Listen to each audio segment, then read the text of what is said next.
Bună ziua, dragilor! Astăzi mi-am propus să vă prezint parfumuri de la Avon, parfumuri care pentru unii probabil nu reprezintă ceea ce reprezintă pentru mine, de exemplu, care sunt îndrăgostită de parfumurile Avon.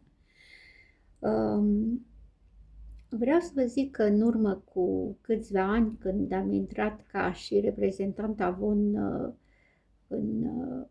în Franța, cu activitate în Franța și în Germania, deci ca reprezentant Avon în Germania, cu activitate în Germania și respectiv Franța, pentru că aici locuiesc, imediat la scurt timp am avut bucuria de o lansare a unui nou parfum la Avon. Un parfum al dragostei, care chiar așa se numește, Love You. Acum veți spune că eu nu știu să pronunț, că da, nu știu, nu vorbesc foarte bine limba engleză, vorbesc engleza cea pe care am învățat-o eu cândva la școală. Așa că vă veți mulțumi cu ceea ce știu și așa cum pronunț. Ce vreau să vă spun despre acest parfum este foarte simplu. În primul și în primul rând, noi ne aflăm în Franța, da?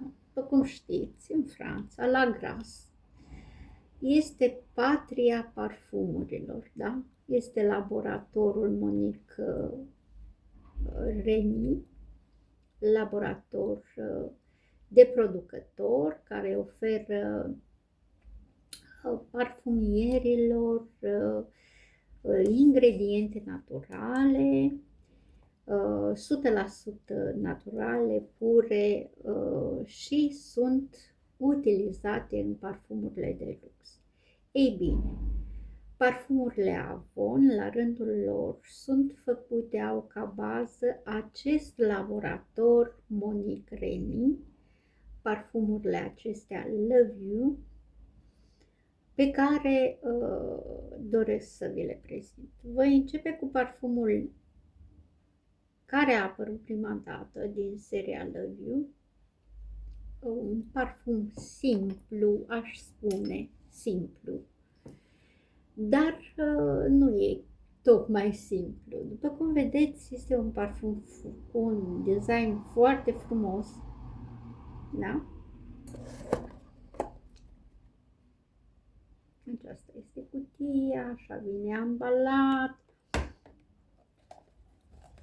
Ambalajul este ca de obicei, vreau să vă zic că Avon a renunțat la ambalajul de plastic. Așa vine el ambalat, frumos, așa.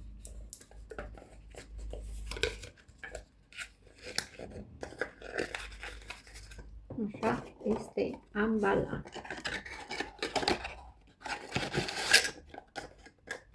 În cutiuța.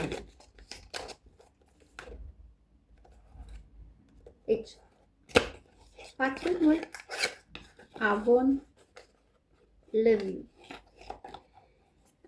este un parfum care ne amintește de dragoste, are o formă de inimă, după cum vedeți, mie îmi place enorm de mult.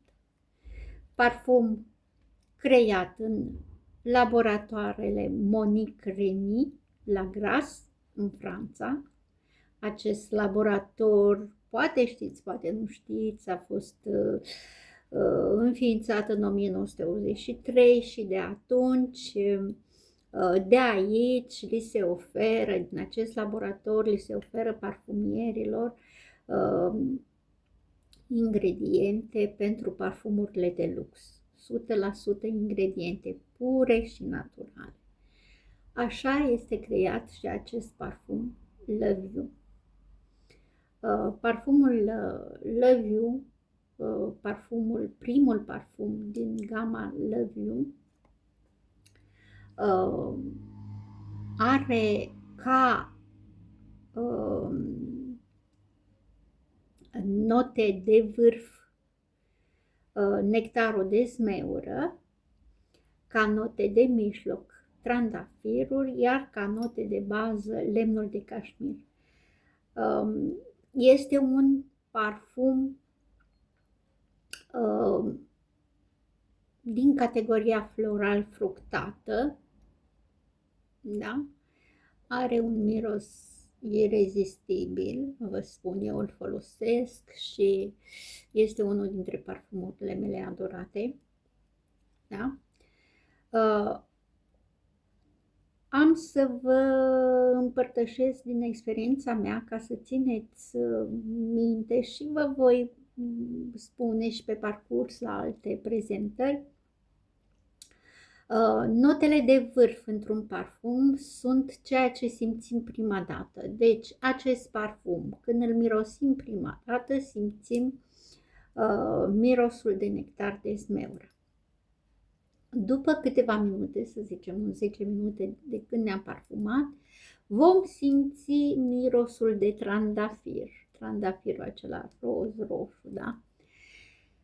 Iar după un timp de când îl purtăm, ceea ce rămâne mirosul impregnat pe pielea noastră, da? Sau în hainele noastre, sau în părul nostru, este mirosul lemnului de cașmir. Acela durează. Este un parfum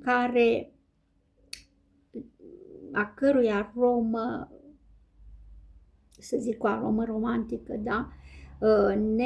Ne însoțește pe parcursul întregii zile. Deci este un parfum care durează. Nu am să-l folosesc pe acesta pentru că este pus la vânzare, dar mă voi parfuma cu parfumul meu, care e deja aproape pe sfârșite, da? Cum îl folosim?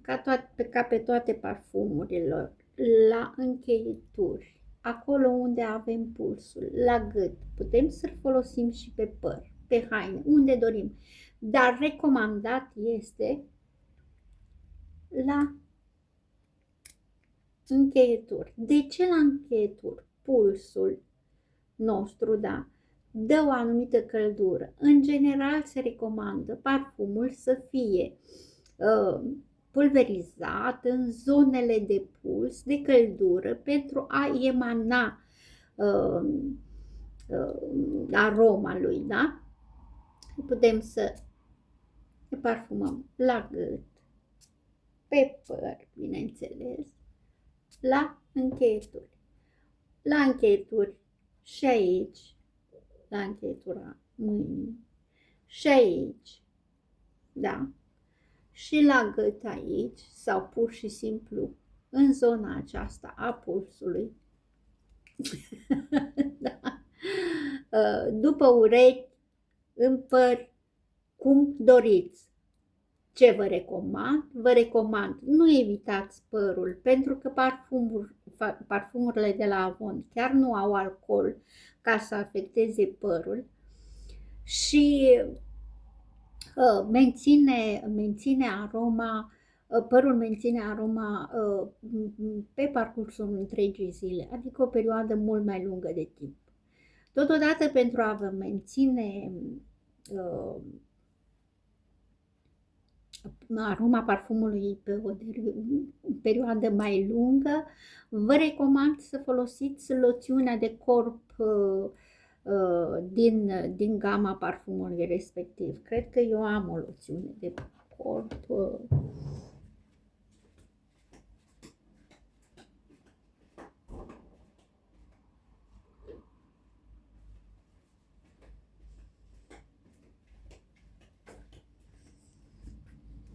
Uitați, eu am loțiunea de corp specifică parfumului Love You, corespunzătoare, să zic așa. Deci, repet, parfumul Love You, primul care a apărut, este din categoria de arome floral fructată, Notele acestui parfum, note de vârf, nectar de smeură, note de mijloc, trandafir și notele de bază, lemnul de cașmir. Repet, ca să înțelegeți, să știți cum să apreciați un parfum. La prima dată când îl mirosim, simțim notele de vârf, în cazul nostru smeura. După câteva minute, când se mai așează parfumul, simțim mirosul de trandafir, în cazul acestui parfum, Love You. Iar pe parcursul zilei, când parfumul nostru de fapt rămâne impregnat în piele, mirosul lui de peste zi, de care rămâne și va fi remarcat de cei din jurul nostru, este lemnul de cașmir. Acela este baza mirosului. Îl găsiți, parfumul Love You, îl găsiți la mine în vitrină, în vitrina magazinului meu, da? Apăsați simplu pe, urmând săgeata din video, săgeata galbenă, apăsați pe coșulețul marcat cu portocaliu și puteți comanda acest minunat parfum Love You, Love You, primul parfum creat din gama Love You de către Avon.